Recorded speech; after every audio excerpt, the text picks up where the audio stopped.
रमजान मासर शेष पर चंद्र दर्शन होईची। इस्लामीय कैलेंडर 10 मास सवाल मासर 1 तारिख अर्थ ईद उल फितर। ईद उल फितर समग्र भारत में हर्ष उल्लास सह पालित होईची। इस्लाम मूलदुआ 5टी स्तंभ मध्य 4टी स्तंभ यही पर्व में संपादित होइथिबार देखिବାକୁ मिले। ईद उल फितर रे दान और जकात भली एक पुण्य कार्य को फर्ज करा जाइथिबारु एही पर्व को जकातुल फितरा कहा जाए। दान और जकात व्यवस्था मुसलमान समाज रे सामाजिक और अर्थनैतिक संतुलन बजाय रखिबारे सहायता करिथाय।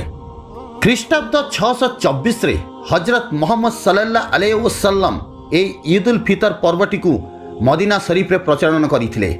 इस्लाम पई जुगंतकारी तथा मुसलमान मान भाग्य निर्णयकारी गजवाए बदर युद्ध यही दिन समाप्त होइतला। एथिरे हजरत मोहम्मद सल्लल्लाहु अलैहि वसल्लम का नेतृत्व रे मुसलमान मानकर विजय घटितला।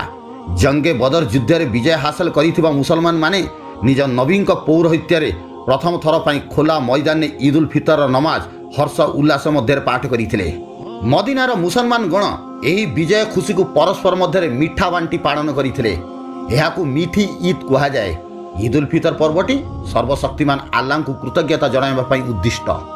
आज जाजपुर जिले में हर्ष उल्लास ईद पालन करा जाइछि। सकाळु झिपिझिपि वर्षा सत्वे मुसलमान श्रद्धालुओं उत्साह फिका पड़ नथला।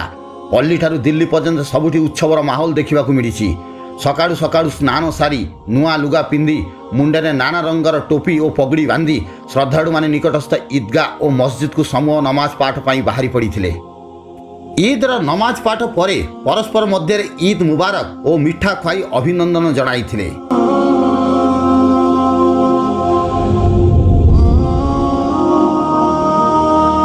यही अवसर में धर्मशाला स्थानीय विधायक श्रीजुक्त प्रणव बड़वंत राय विभिन्न मस्जिद और ईदगाह मान बुली ईद अभिनंदन जणाइथिले।